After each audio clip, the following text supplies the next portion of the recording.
Hoje pensei de que maneira podíamos perceber e integrar melhor esse mito, que é um mito que foi interpretado de muitas maneiras. Para alguns será um mito que tenha uma interpretação mais sociopolítica, como é o caso da leitura, que Platão também faz na área da educação, na tema 7 da República, e que eventualmente também se enquadra perfeitamente. Mas ele tem outras leituras e o privilégio que nós temos aqui na nossa escola é de viajar por muitas culturas e muitas civilizações. E o facto de podermos estudar outras correntes de pensamento, outras filosofias, permite-nos fazer, por associação, uma outra leitura também do mito. Irei mais lá para o fim, tentar também dar um bocadinho, fazer-vos viajar por outras formas de pensar, por exemplo, o Oriente, relacionado também com uma leitura Sargumim da Guevara.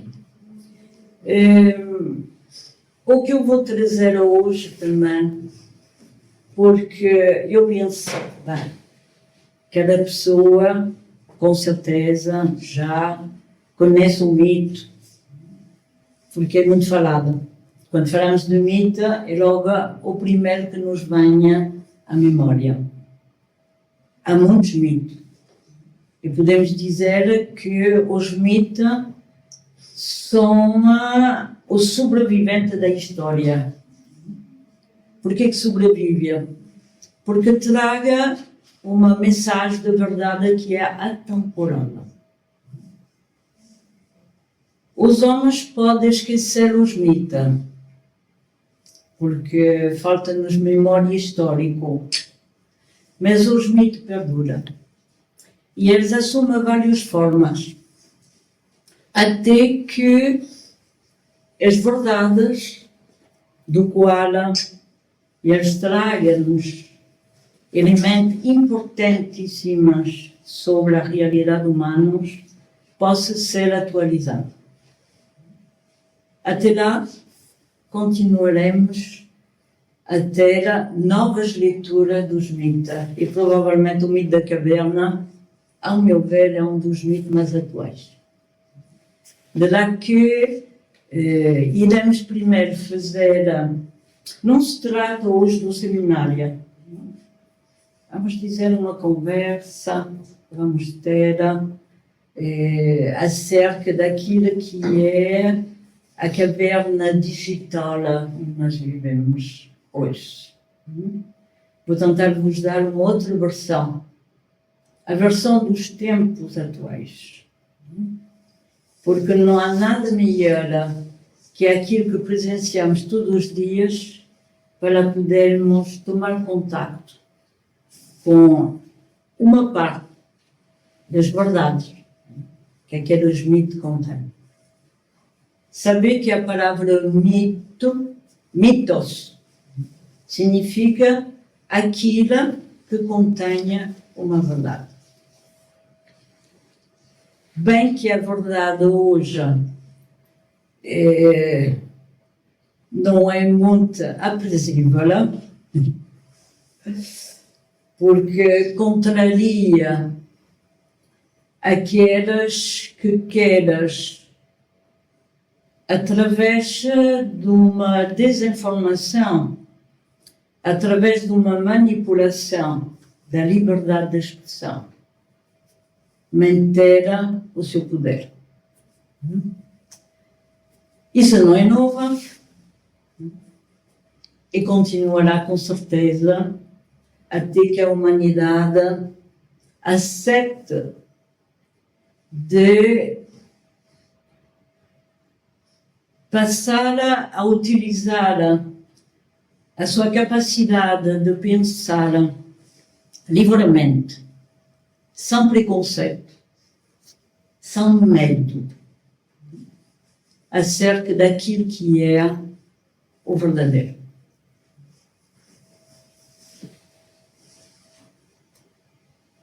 É com muita gratidão que hoje vou procurar reinterpretar alguns aspectos da filosofia de Platão. Um grande gênio. Provavelmente dos melhores que o pensamento ocidental já tem.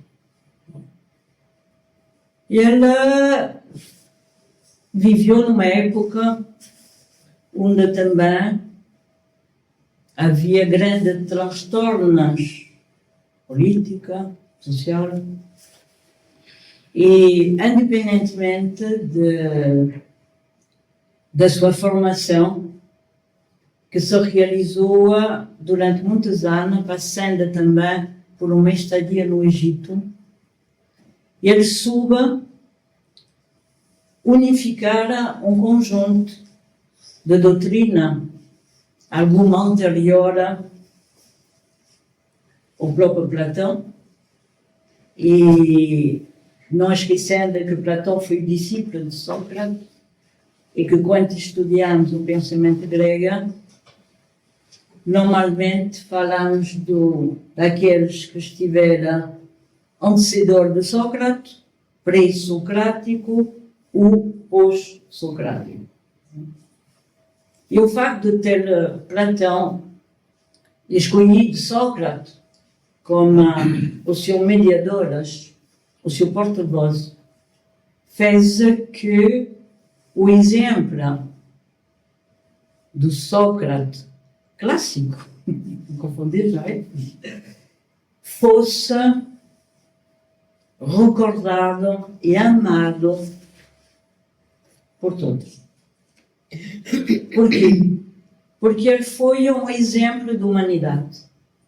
Foi um exemplo daquilo que para os gregos era um modelo de excelência humana. Um cidadão do mundo. Nunca tinha, no intento, viajado fora da Atena. Mas, através do conhecimento de si própria, pude abraçar aquilo que é a essência da nossa humanidade. Pagou caro, sim. Pagou com a sua própria vida para desafiar aqueles que no seu tempo eram livres pensadores e vendedoras de opinião, os sofistas. Mas o que ficou dos sofistas, nada. O que ficou para a prosperidade foi o exemplo de Sócrates. E ele ainda hoje é um guia, um modelo para todos aqueles que buscam sentido pela vida, aqueles que buscam compreender de onde vimos, quem somos, para onde vamos, aquilo que é e que será e que continuará a ser as eternas perguntas que todo ser humano deve se fazer. Então, antes de entrarmos na nossa caverna moderna, vamos fazer uma pequena experiência, uma imersão. Está na moda de falar de imersão, aquela experiência que é o que nós queremos. E, de facto, a experiência é fundamental, porque é ele que vai, consecutivamente, nos proporcionar memória, vivência, maturidade. Estamos a pôr em risco se essa possibilidade de vivenciar, de ter experiência devido a um processo cada vez mais de de superposição das tecnologias, as capacidades criativas do ser humano. E então, escolhia fazer essa tal imersão no mito através de uma escuta que vamos fazer. Só que a particularidade da escuta, para ser algo semelhante ao mito da caverna, recordando de uma forma muito sintética no contexto, Platão se refere àquilo que é a prisão da nossa ignorância. E para isso, ele dá-nos o exemplo de seres humanos que nasceram num lugar sombrio, numa caverna, e que foram condicionados desde a infância, e presos por cadeias que lhes impedem de poder se mover e de poder também ter um contato com outra realidade a não ser estas cavernas, onde vão estar sujeitos a um conjunto de projeção. Imaginem isso um pouco como o cinema do tempo dos gregos. Não havia câmara para projetar na parede. O que havia naquela altura era um jogo de sombra, animada por várias personagens que deambulavam com objetos por trás de um muro e que simulava com o movimento desses objetos uma vida virtual, iluminada por um foco de luz, uma fogueira que se encontraria na parte traseira. Esses seres humanos que nasceram na caverna, que não conheciam outra coisa que esta caverna, estavam totalmente condicionados a acreditar que aquilo que via era a realidade, a única realidade.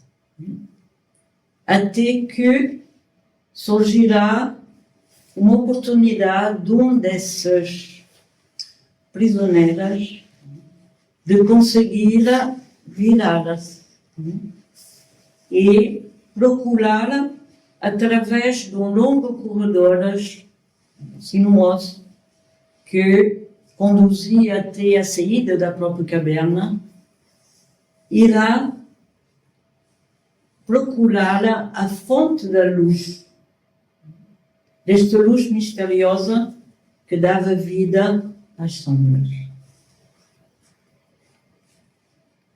Essa saída da caverna, e fala-se em geral bastante desta busca do mundo real, daquele mundo que para os gregos era associada a esse nous, o mundo inteligível, o mundo das ideias, como falava Platão. Ideais, ou seja, um mundo que seria a fonte primeira de tudo aquilo que permitiria a organização da vida no seio do universo.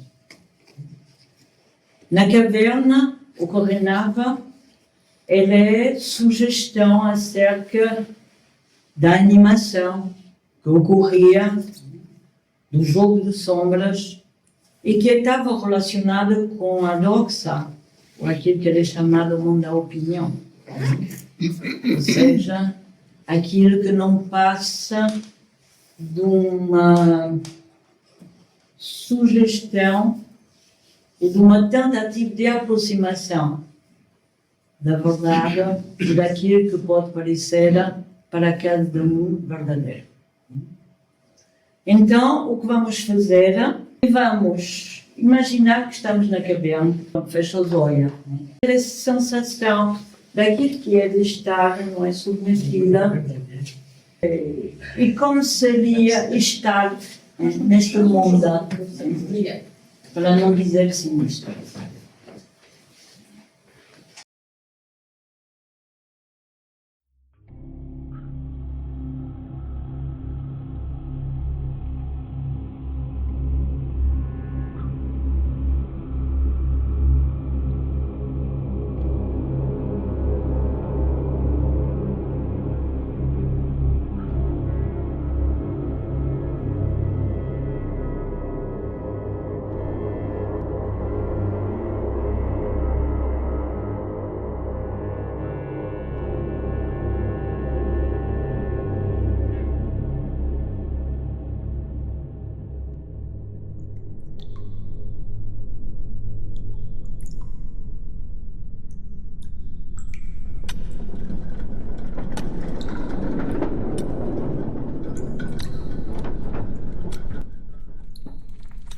ventre de pedra. O ar é frio, imóvel, quase líquido. O tempo adormece nas paredes úmidas, como se ali o mundo se tivesse esquecido de respirar. Sombras deslizam lentas, como serpentes de luz cansada. Há correntes, há respirações contidas, há um eco distante, talvez o som do próprio silêncio. No interior, os corpos vivem presos. Não sabem há quanto tempo. As correntes tornaram-se parte deles, um prolongamento da pele, do costume, da submissão. Os olhos, voltados para o muro, confundem reflexo com verdade. Na dança das sombras encontram um sentido, uma crença, uma forma de paz. Cada projeção é um gesto do destino. Cada sombra, um pedaço de alma. Ali, tudo é repetição. O fogo que arde atrás deles é o coração oculto da caverna, uma chama antiga, memória viva do sol esquecido. Crepita, murmura, tenta chamar, mas ninguém escuta. A sua luz não ilumina, apenas engana, desenha silhuetas que mentem. As chamas tremem, e com elas treme o sonho adormecido de ver mais além.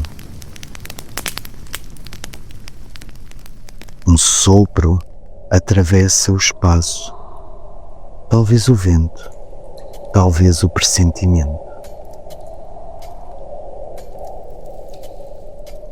De súbito, um dos corpos estremece. Um arrepio percorre-lhe a espinha, como se o próprio chão o chamasse. Algo desperta, uma dúvida, um desejo, um nome esquecido. As correntes pesam mais do que nunca e o silêncio torna-se insuportável. O medo ergue-se dentro dele, mas junto ao medo nasce a coragem. Ele tenta mover-se. A dor rasga a carne. O ferro canta um grito antigo. E pela primeira vez, o gesto insiste. O ferro cede. E a liberdade começa. Não como claridade, mas como ferida. O corpo ergue-se trêmulo. As pernas hesitam. Os olhos doem. A luz do fogo é uma lâmina. Fere o olhar, rasga o véu da ilusão. Entre o fogo e o olhar há um abismo. O espanto. Mas ele atravessa. Caminha. Passo a passo, sobe o caminho da pedra.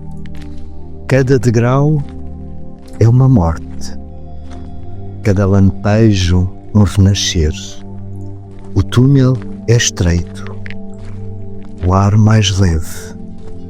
O som da fogueira fica para trás, substituído por um murmúrio, por um sopro de vento. Quando finalmente emerge, o sol explode, luz sobre luz. O mundo inteiro desaba sobre ele como uma onda de ouro. Cega-o, abraça-o. O homem cai de joelhos, incapaz de compreender tamanha visão. O ar cheira a vida. O azul derrama-se pelo céu. O verde tem voz. O som das aves corta o silêncio antigo. O perfume da terra molhada fala das origens, de promessas de retorno.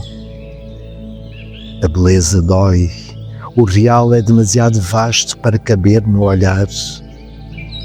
O homem chora, não de tristeza, mas de verdade.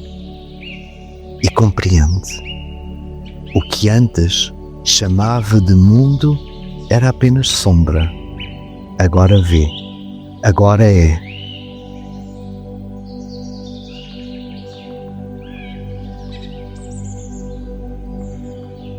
Mas o coração não o deixa ficar. Ainda ecos acorrentados, vozes apagadas, olhos adormecidos, e ele desce novamente à caverna.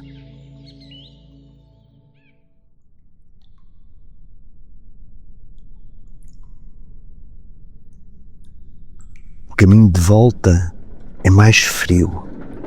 A luz que o guiava transforma-se em fardo. As sombras parecem mais densas, mais hostis. A caverna rejeita-o, como se as trevas o quisessem expulsar. Os que ficaram acorrentados não o reconhecem. O brilho que traz no olhar é-lhe estranho. A sua voz, mesmo sem palavras, perturba o equilíbrio da ilusão. Chamam-lhe louco, chamam-lhe cego, chamam-lhe perdido. E as sombras continuam a dançar, calmas, eternas. As correntes soam como hinos de segurança. O fogo mantém o seu falso esplendor. Nada muda. E ainda assim, tudo mudou. O homem silencia. Entre a luz e as trevas, compreende. Há verdades que não se impõem, apenas se oferecem. O conhecimento é a chama que se entrega, não queima.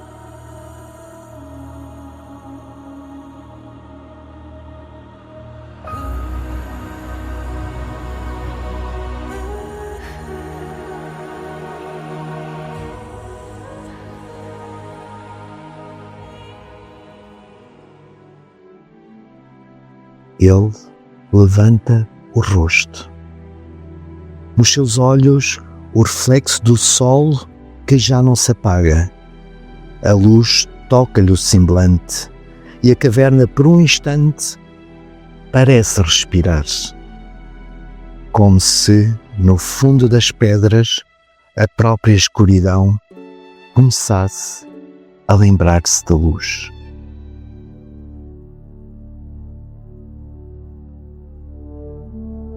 O fogo vacila, as sombras tremem e o silêncio enche-se de uma nova presença. A do que ainda não é, mas pode ser. Luz, respiração, verdade.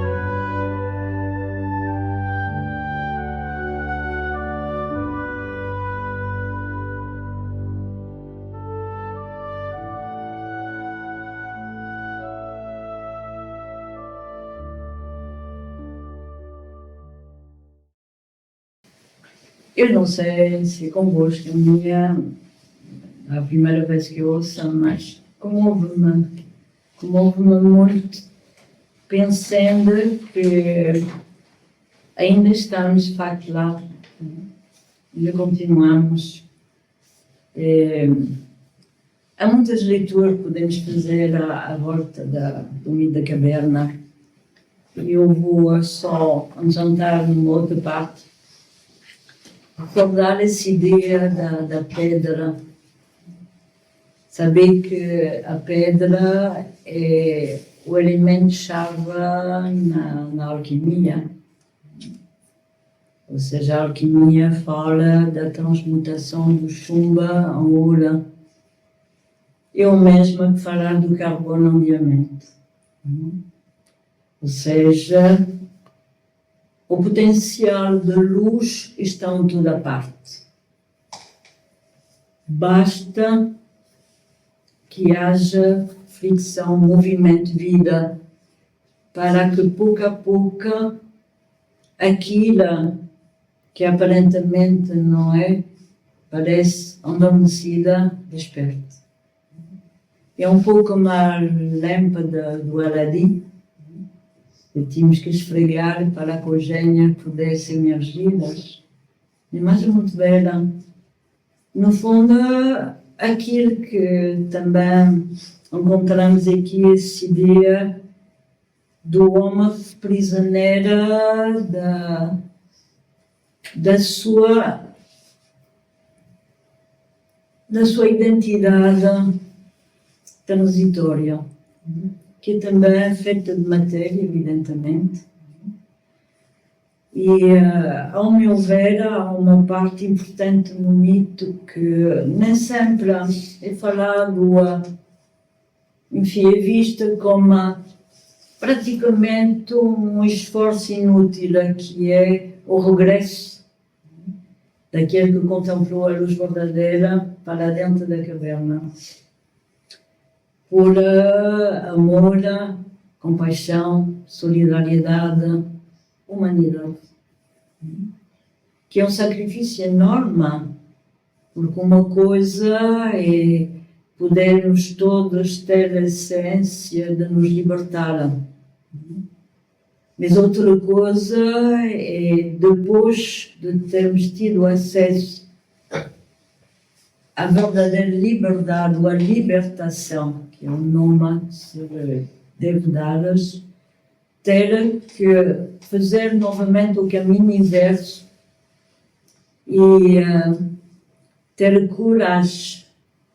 E a palavra coragem significa agir com o coração. Ou seja, está lá escudo do coração que não permite que outros seres humanos possam continuar enganada, prisioneira dentro dessas falsas expectativas de realização, de felicidade. E há muitos temas que poderiam ser abordados à volta do mito da caverna, desde a ideia da felicidade, o que é a felicidade, o que é a plenitude, o que é a verdadeira realização do homem. Mas eu sou ciente de uma coisa: no mundo onde tudo evolui, nós também temos um futuro que nos aguarda e que nos espera. Há potenciais adormecidos dentro de nós que espera que também possamos lhe dar a devida expressão para que o melhor do ser humano possa emergir e renovar este mundo que está cada vez mais a deixar-se morrer de tédio e de desgaste.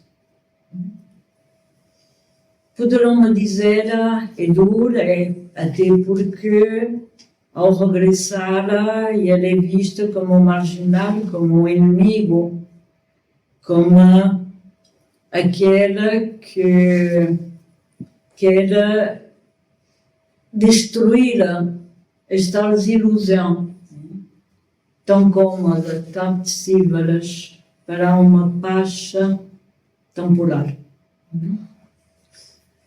É verdade, assim.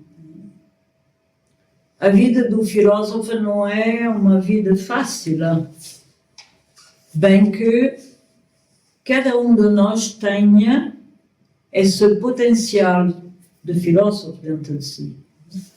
Para isso não é preciso, como foram falados e costumamos explicar, muita erudição ou alguns diplomas para podermos sentir que o filósofo está verdadeiramente também, não é nascer dentro de nós.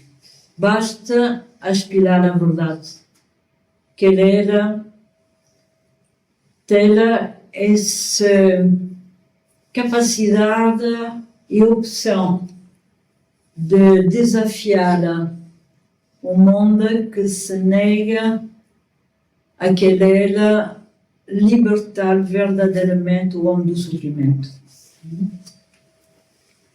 A causa do sofrimento, não vou agora entrar em explicação acerca de outras doutrinas, como o budismo, não só o estoicismo, está na confusão entre a percepção dos nossos sentidos, que toma o mundo, ou a matéria, ou aquilo que são nada mais que fenómenos materiais, significa que não são duradouras, são efêmeras por realidade. E a partir daqui, evidentemente, procuramos segurança naquilo que é insegura. A vida do filósofo é difícil porque e não é por maldade dos homens, simplesmente por ignorância. Que o ser humano prefira não pensar, não pôr em causa alguma bem-estar aparente. Podemos dizer que ele gosta das suas correntes, nem tem consciência que está acorrentada. Não tem consciência disso.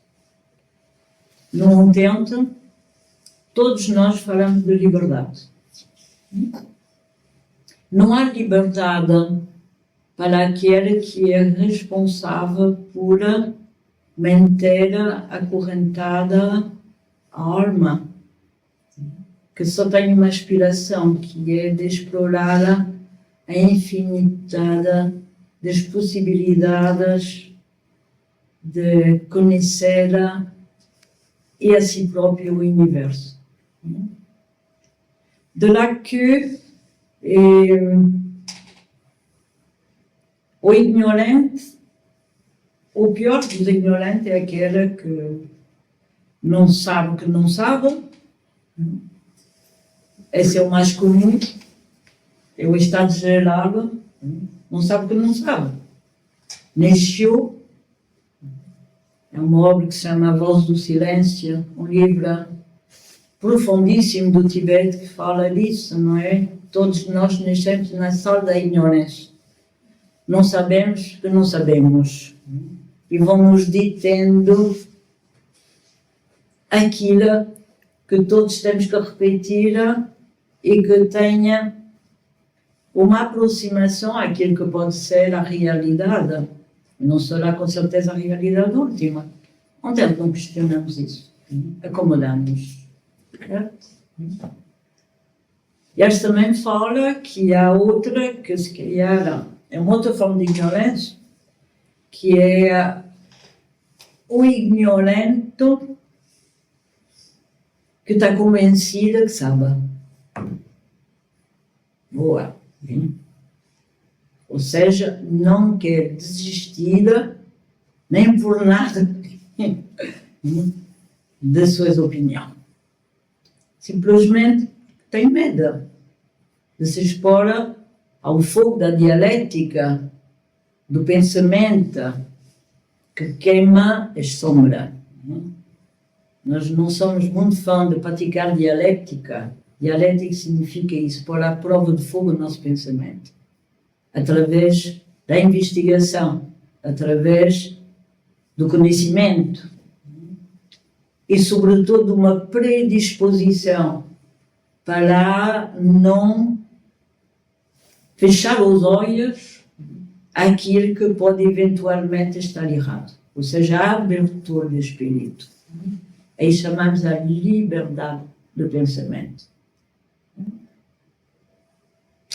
E por último, que eu penso que é isso que nós tentaremos, não é? Promover, o que tentamos promover através da filosofia, é aquela que não sabe e sabe que não sabe. Não é? E assim dizia Sócrates: eu só sei que nada sei. Então, a partir daqui já estamos livres para aprender, predisposto. É uma imagem interessante, e acerca disso vamos ver que este mito, que sim tem uma verdade muito profunda, porque existe dentro de nós, Platão dizia, um e o outro, há duas naturezas. Uma que tende unicamente a adaptar-se às circunstâncias e a misturar-se com os seus meios, e a outra que sonha com outros voos, que sonha com a realização da sua verdadeira identidade. Há poucos dias atrás, numa entrevista que passou no Facebook, eu comentei com alguns alunos aqui que frequentam o nosso curso de filosofia, e eu gostei muito da resposta de Maria João Pira, nossa grande pianista, que agora, enfim, a necessidade de se calhar encontrar-se a si própria e de descansar de um universo musical intenso que consumiu praticamente toda a sua vida. E a entrevistadora, enfim, queria força que quase falasse: então vai desistir, não é tocar piano. E ela respondeu: mas eu não sou o piano. Há um ser por detrás do piano, ou por detrás de qualquer identidade que vamos construindo.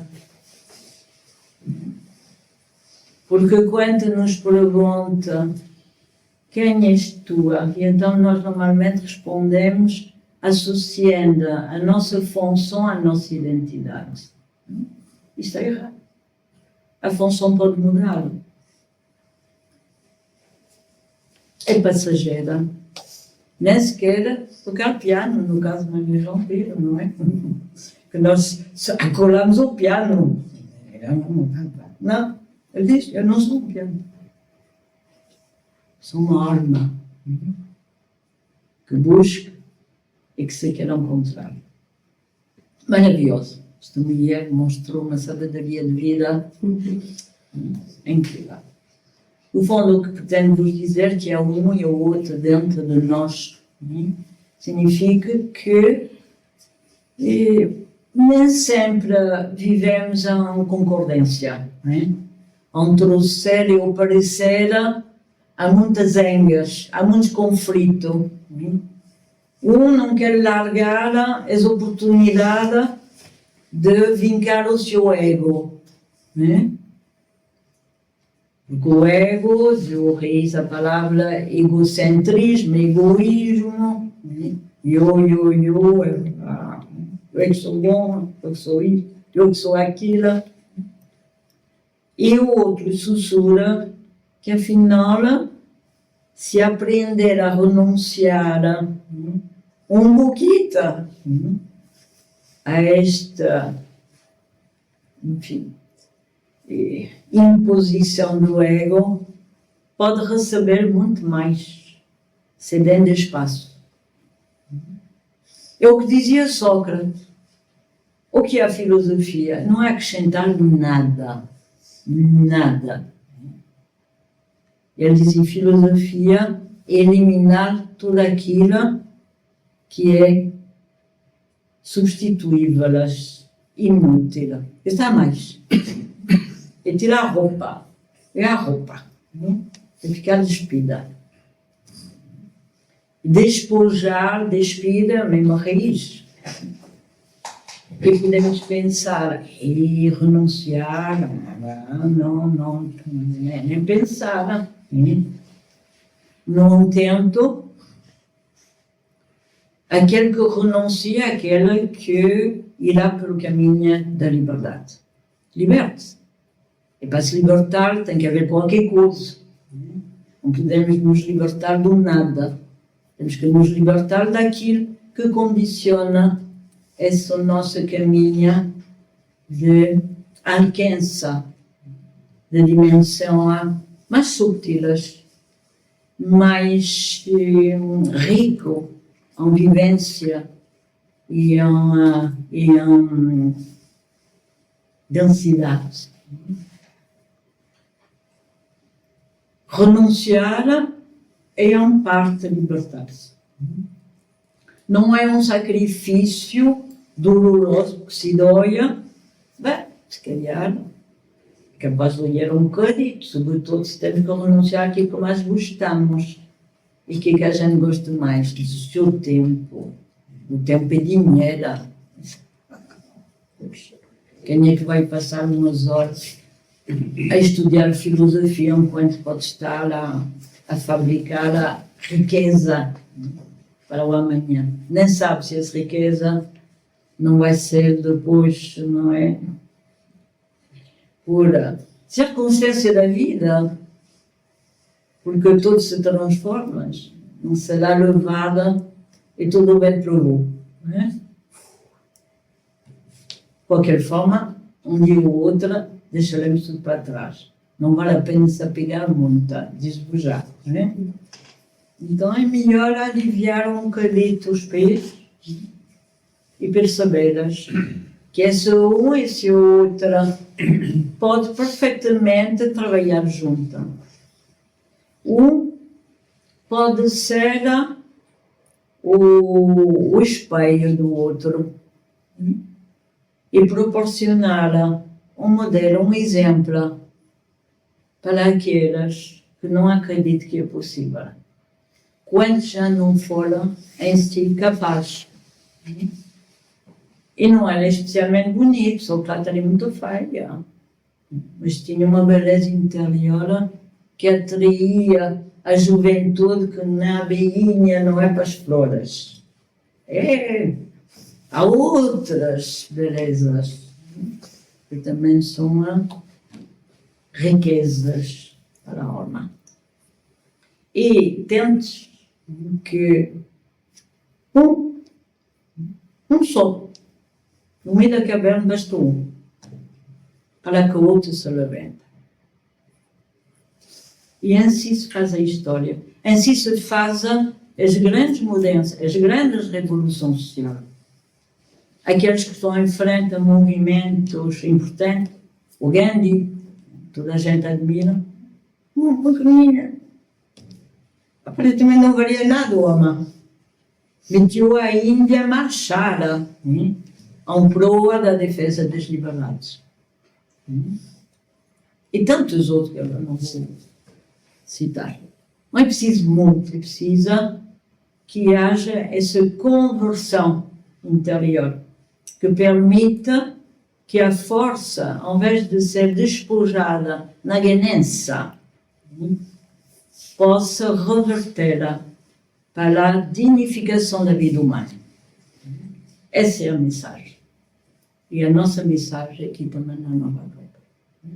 Então, escolhia, eu tive que escrever, eu também não sou já muito jovem, a minha memória de vez em quando não é falhar, uns buracos, não interessa. Passei sobre papel alguns elementos para nós refletirmos sobre esse famoso caverna numérico, dos algoritmos, são chamados mestres das ilusões modernas. Dá para pensar. Eu sei que estamos a um tempo de grande inovação a nível de tecnologia digital. Aí há, todos queremos, não é? Já é o outro, é o duplicado. Já não é o nosso duplicado, né? Porque a IA é um fóssil digital. E é a soma de toda a nossa massa cinzenta, né? E olha que nos deve as suas capacidades seletivas. Mas a gente já está a venerar cada um Deus, né? Sem ela, não somos nada. Não sabemos pensar, não sabemos ler, não sabemos falar, não sabemos escrever. Atenção. Preste atenção. São muito os estudos sociais a ser inventados a nível da política internacional sobre a necessidade de articular métodos de controle acerca do avanço de um transhumanismo. Enfim, eu já dei uma conferência sobre isso, não vou repetir, altamente perigosa.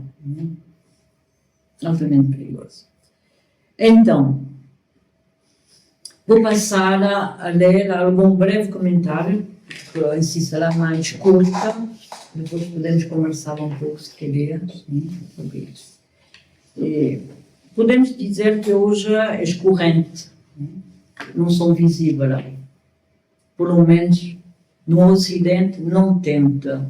Eu não me refiro a outros países que, infelizmente, ainda são submetidos verdadeiramente, não é, a correntes físicas, onde não há liberdade de pensamento. Impossível.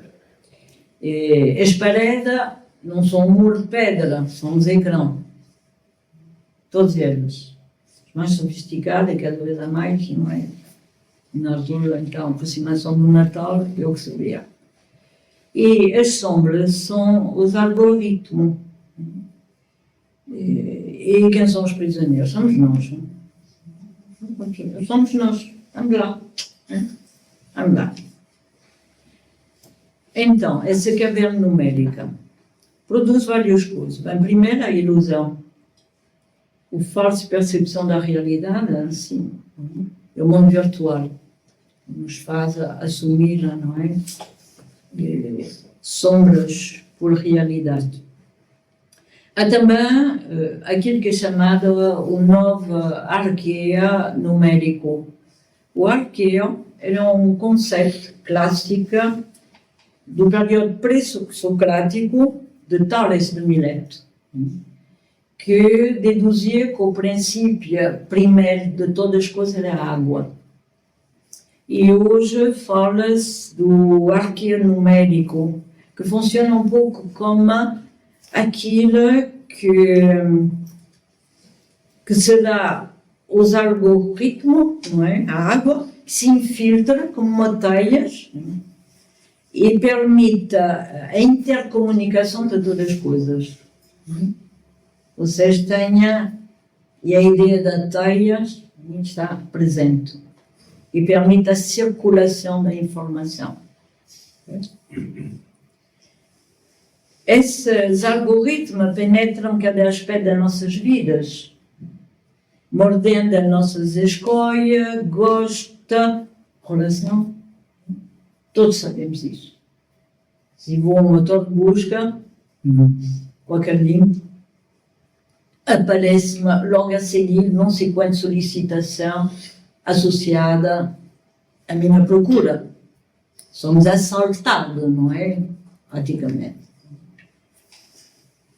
Há também outro aspecto que é chamada a omnipresença da informação, pois ela é limitada às plataformas que tenham a gestão de todos esses processos de difusão, que é pré-formatada e filtrada. Ou seja, estamos mesmo em si sob vigilância.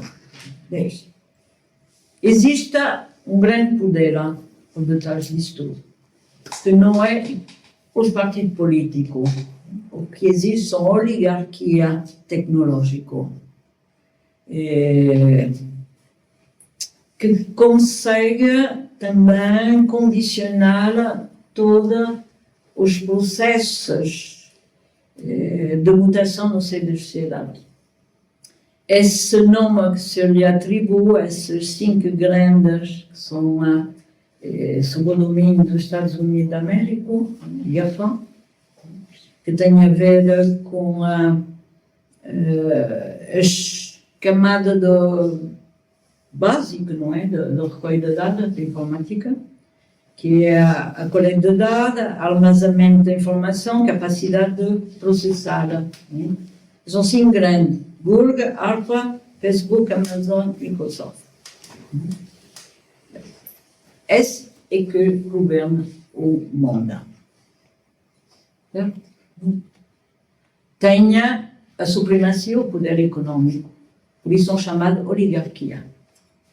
Estão associadas a uma tendência cada vez mais eminente no seio da sociedade, que é o liberalismo econômico, altamente perigoso, porque nega a noção de ordem, de Estado, de lei.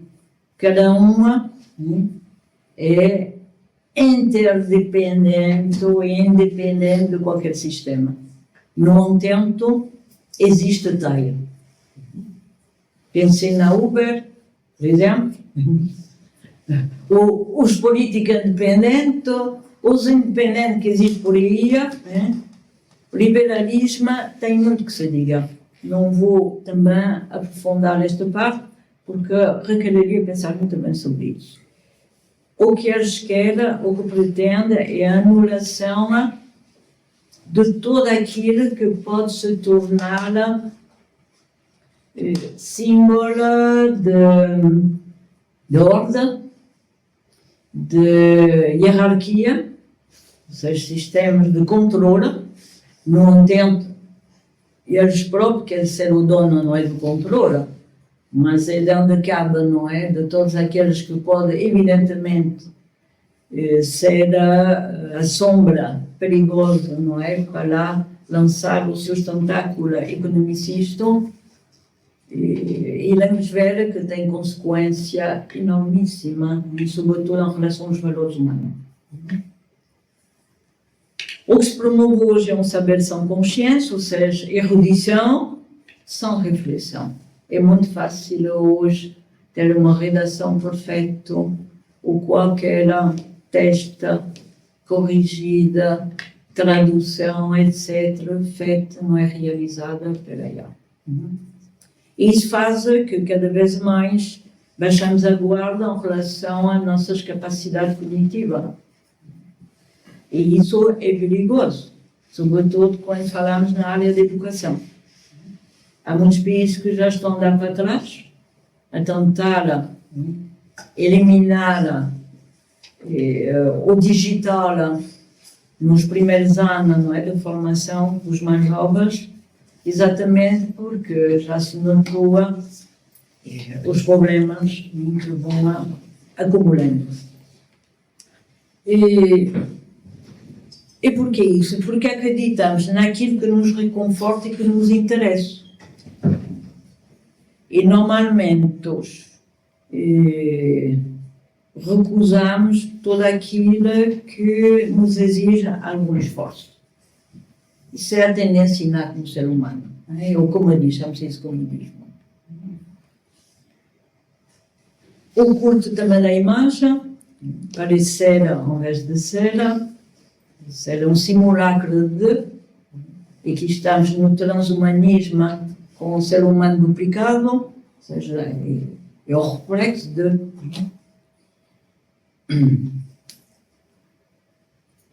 O que é o ser humano? O ser humano é a sua presença, é aquilo que ele vive, sente, gosta e pensa. Isto aqui é o ser humano. Não é um simulacro, não é um robô. E para além disso tem o dom da criação através da imaginação. Ou seja, o futuro está nas suas mãos.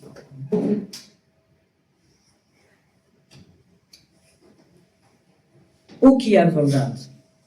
A verdade é aquilo que nos permite, o que permite a existência da justiça, da harmonia, do bem, da ordem, da luz, porque é aquele que pode iluminar a caverna, iluminar sobre toda a realidade. Costuma-se dizer que há duas maneiras de se enganar. A primeira é acreditar naquilo que não é verdade. Porque é mais fácil para o ser humano acreditar que ter que pensar. Né? Rapidamente acreditamos. Se esse for mais alto, parece-nos mais simpático, propõe-nos mais privilégio, toca e a gostar. Gosta. Né? Aí daquela que vai dizer o contrário, que vai nos submeter a um estudo de consciência, de reflexão e juízo. A nessa não seguimos, né? Não nos agrada. E no fundo, estamos todos mais ou menos submetidos a essa tendência de julgamento. E depois há uma outra maneira de se enganar, que é recusar a acreditar naquilo que é verdade. Sim. Porta fechado.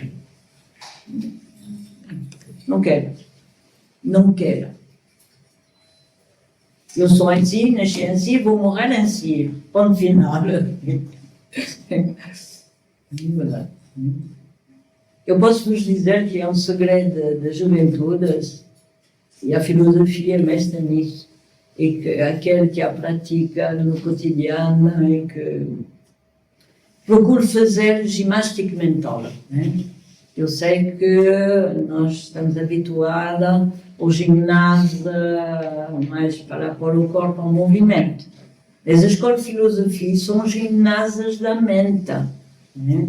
E aqui fazemos trabalhar os neurônios, e procuramos aquecer, assim, enferrujar, meter óleo, para que a chama saia um bocadinho mais alta. E os gregos diziam isso, mente sã, corpo sã. Eu vejo muita gente, está muito bem formada, amanhã já estão a correr, fim do dia já estão a correr lá. E a ginástica mental. Quando chega a casa não tem força para pensar. Já estou cansada. Pronto, a maniga. Boa distribuição do tempo. Eu não falo de Platão, porque ele é tão genial, aquele homem, que ele distribuiu o dia em 4 frações de 6 horas. 6 horas para dormir. Não é 10 horas. 6. 6 horas para cuidar do corpo. O alimentar, fazer esporte. 6 horas. Quem é que tem 6 horas por dia? 6 horas para prestar serviço ao Estado. Trabalhar, produzir algo, não é uma riqueza. Contribuir ao bem-estar todo. E sobrava 6 horas para aquilo que era chamado, não é, os ócios divinos. Encontros, banquetes filosóficos, ócios divinos, onde se invocavam as musas das artes, dança, poesia, literaturas, geometria, matemática, arquitetura e eu sei lá o que é. Em tantas coisas que permitiam um verdadeiro cultivo. Isto é, aquele homem era genial, não é? O que é que você acha? É bom assim? Dormia pouco.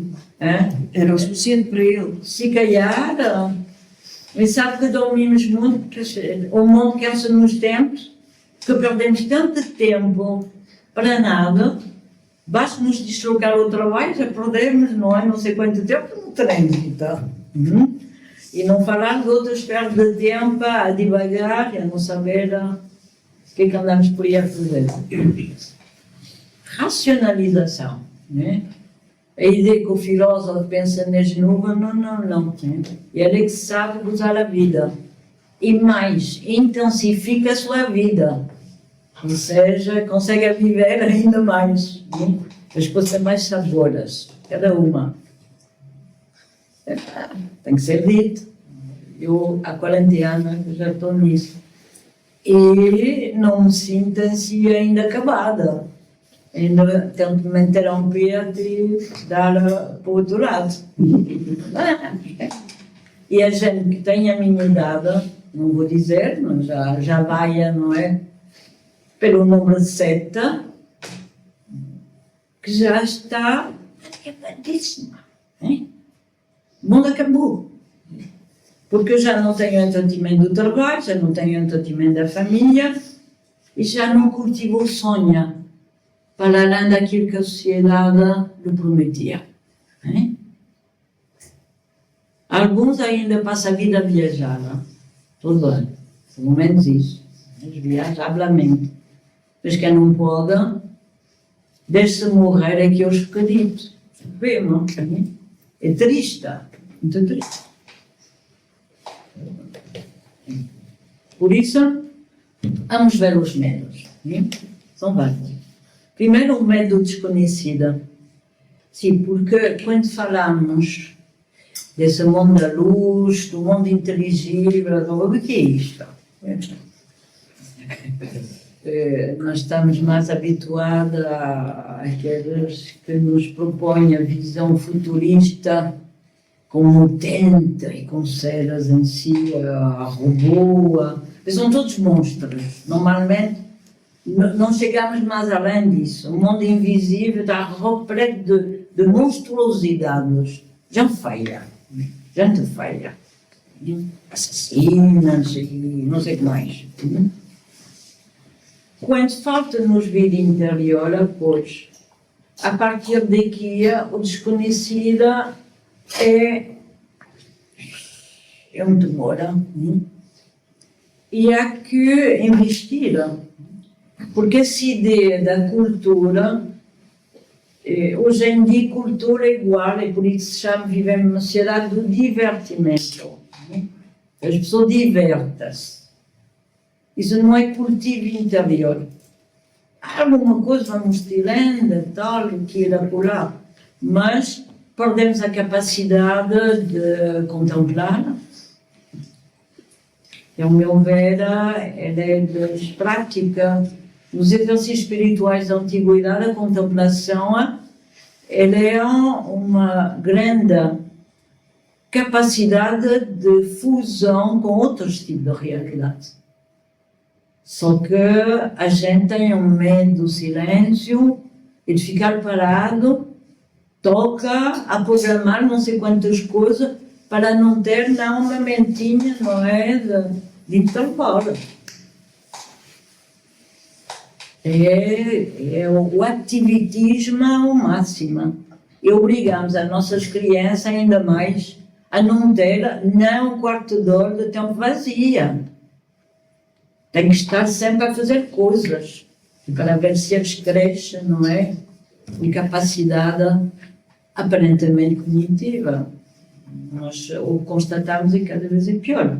A gente sofre de depressão, de paranoias, de transformações esquisitas, não é? Cada vez mais jovem que até julgam que são animais, que querem ser animais, não querem ser humanos, é outras coisas qualquer, monstruosidades.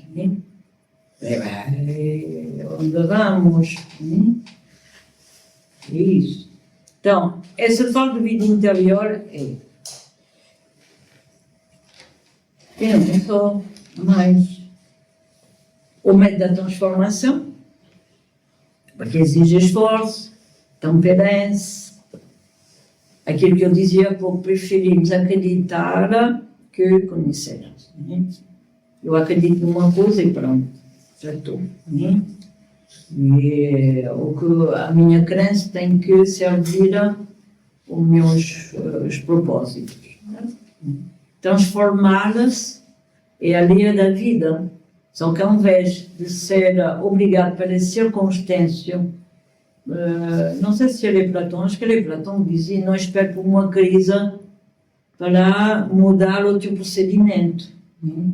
Só que normalmente esperamos ou de ficar doente, ou de passar por uma crise profunda para que, afinal, se calhar há qualquer coisa que está mal, não é? Já estou desconectado. Cuidado com isso. Podemos ser motor da nossa própria transformação. Para o bem, evidente. O medo da perda, que já falámos, não é? Temos aversão por tudo aquilo que nos obriga a mudar os nossos modos de pensar, que é a mesma aversão. E não só os nossos como os outros. Eu costumo sempre dizer, temos medo daqueles que não têm medo. Se eles não têm medo, toca afastá-la. E as inquisições ainda não acabaram, digo já. Cada vez aquele que se põe a levantar a cabeça e a pensar alta, eu foco para todas as perseguições. Não mudamos nada, o único. Eu há poucos dias estava a ler um dos últimos livros de Humberto Eco, como sabia, nos deixou em 2016, grande alma, não é? Grande escritório. É um dos livros que ele escreveu que tem a ver com o mundo onde nós vivemos. Se chama A Pas de Loup, em francês. Não encontrei tradução em português. Muito pena vos dizer isso. Original, que é sobre italiano, é A Panna di Gambero. Que significa o passo do lobo. É uma subtileza, porque o que ele toca, no fundo, é um estudo de sociologia da atualidade e ele é muito assertivo em muitos pontos. Tira alguns pontos da obra, nós o conhecemos melhor através da obra O Nome da Rosa. Também é outro livro interessante, mas esse valeu a pena. E ele fala, em algum ponto que eu tirei assim disperso, primeiro fala do fim da liberdade, desde haver fronteira entre a vida privada e a vida pública. Isso nós sabemos. Cada vez a invasão da nossa privacidade se faz pela via não só descomunicação e interligação entre todos. A vigilância, ele fala sobre o olho omnipresente, uma espécie de controle invisível que vai entrar cada vez mais, não é? Através do novo sistema de registro, não é? De identidade e de fiscalização também a nível das identidades.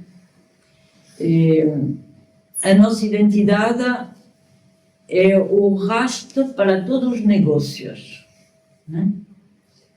Cada pegada digital arrasta uma teia de solicitação de serviços. Quem está ligado a esta área sabe muito bem como funciona. Quem é que, durante todo o dia recebemos, não é? Chamada de todo o lado do mundo a propor não sei quanto coisa de serviços e mais alguma coisa, não é? Para além da serviço, cada vez mais estamos a ser utilizadas como mercadoria. E o fundador da Nova Clover apontava bem isso quando dizia: o maior crime do século XXI é de ter tornado o homem um objeto mercantil. Ou seja, deixa de haver uma identidade vimos uma pessoa, o interesse, o que é que eu posso lhe vender, o que é que eu posso tirar partida desta pessoa, o sentido de explorar o outro para algo que eu possa receber. Nós temos uma mãe, que serve para receber, mas temos uma mãe que serve também para dar. Normalmente, o que vem do coração é aquele que dá. E esse cada vez é menos presente. Certo? Então, ele fala também das guerras permanentes. Isto ele desenvolveu bastante, eu achei muito interessante esta parte, sobre as estratégias políticas de criação de um inimigo invisível, ou mesmo visível, para ter a aprovação popular ou aquisição de poder. Nós temos muito cenário atual, não é? Não vou dar exemplo onde funciona. Mas um deles, que é muito evidente na atualidade, que é o tema de imigração. Ou seja, o tema de imigração como perigo para a segurança nacional. Todos nós ouvimos falar, não é?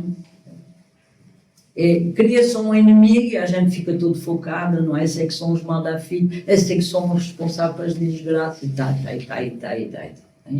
Essas são chamadas guerras permanentes e a base dos conflitos, que é lançado a nível internacional.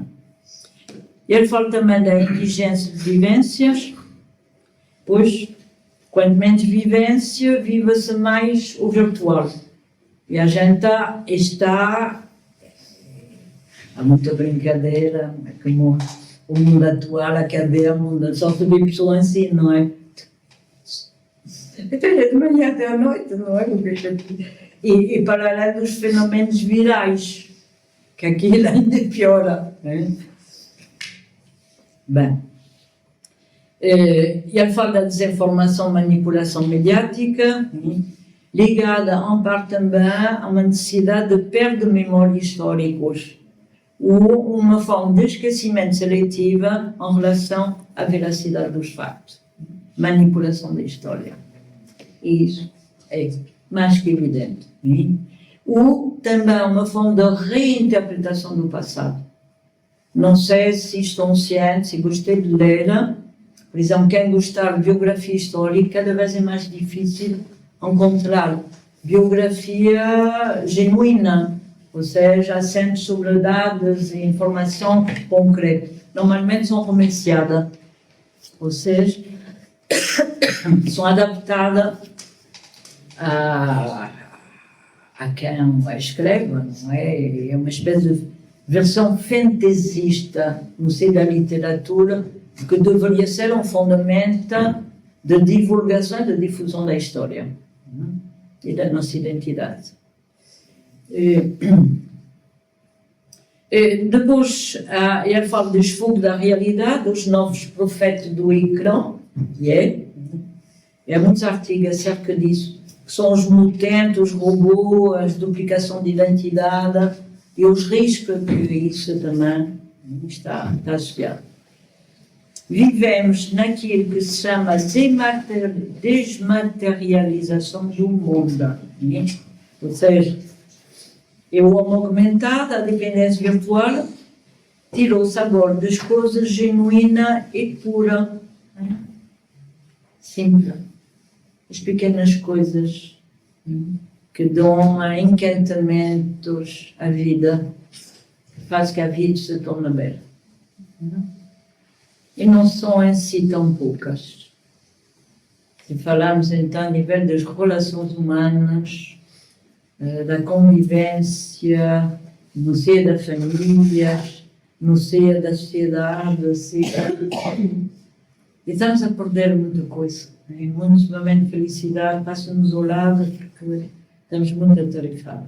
Já falamos um pouco do impacto na educação e o empobrecimento da linguagem. Eu também falo muito sobre isso, da escrita criativa. Porquê? Porque aí a faz melhor. Porquê que vou me esforçar? Não? Pronto, acabou. É isso. E depois o impacto sobre a saúde mental, o mutismo, depressão, ansiedade, paranoia, etc., cada vez aumentar mais. Ou seja, afinal de contas, a tecnologia não nos trouxe a felicidade. Então, a minha reflexão final, mais ou menos sobre isso, é o seguinte: o que podemos fazer para sair da caverna? E eu, pessoalmente, penso que não podemos deixar de viver num mundo interconectado. Não podemos deixar de estar na caverna. Mas podemos aprender a navegar nela. Entre a sombra e a luz, era o título que vinha, não é, na conferência. Entre imersão e distância, desprendimento, responsabilidades. E acho que, fundamentalmente, o que se trata talvez não é de ir buscar a luz fora, mas de a deixar entrar cá dentro. Pensei nisso. Porque nós somos também a caverna. E depende de nós a iluminar. Da mesma forma que iluminamos esta sala, que iluminamos os nossos espaços privados, público, podemos dar luz à caverna.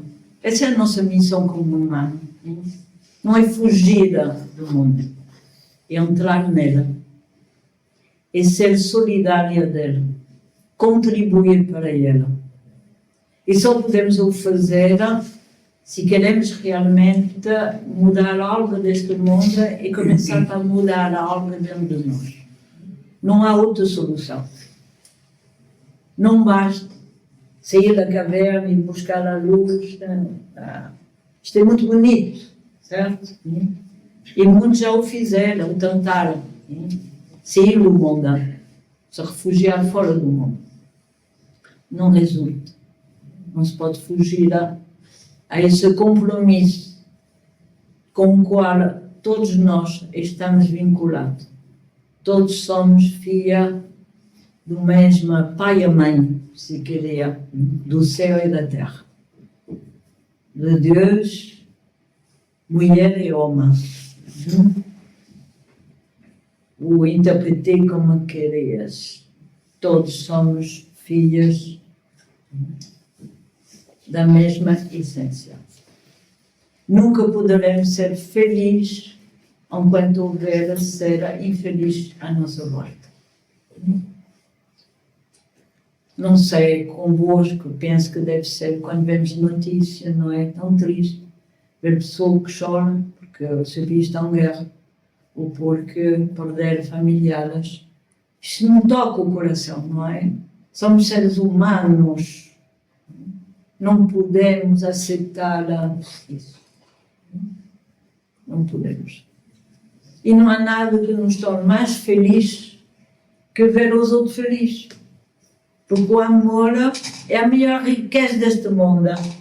Já o professor Jorge Angélio de Braga, fundador da Nova Clube, dizia: o amor nunca acaba, propaga e expande-se. O dinheiro esgota. Um dia, fim, não há mais. Certo? O amor não. Fica para sempre. Agora, para amanhã e para sempre. Quando verdadeiramente vibra no nosso coração. Os seres que amamos estão sempre, sempre, sempre presentes. Então, por que não nos viramos agora no Natal, mais uma vez, a nossa porta, toca os sinos? Os hindus costumam dizer, para tocar o sino, tem que se lhe dar umas pancaditas. Para tocar a consciência do homem, de vez em quando, tem que se lhe dar umas pancadas. Né? Senão não emito música. Né? Que Natal ainda estamos a querer viver? Outra vez a mesma coisa. Né? E qual é a mensagem de Natal? Não vou vos contar, não estou aqui para pregar missa. É verdade, eu sou filósofo. Para mim todas as religiões pregam a mesma coisa, não é? Na sua essência todas. Não há uma pior ou melhor, todas. O resto é o problema dos homens, que interpretam mal. É o que eu acho. Certo? Então, a missão da filosofia é isso. Né? E hoje estamos a venerar este dia da filosofia no mundo, que felizmente, através de muitos esforços, de uns poucos, que estão a fazer aquilo que podem, com o que podem, porque não somos financiados, não temos subsídios. Pois era bem bom que tínhamos um lugar mais quentinho, cadeiras mais fofinhas, nada disto. É o que temos, é o que há. E somos todos voluntários na Nova Acrópole, ninguém aqui é remunerado. Né? Fazemos porque amamos. Porque amamos o saber e porque sabemos que o saber pode abrir novos portos para melhorar este mundo. E essa é a mensagem que queríamos passar e que, com certeza, estarão a fim com isto, porque senão não estaria aqui. E sempre bem-vinda aqui nessa escola. Obrigada.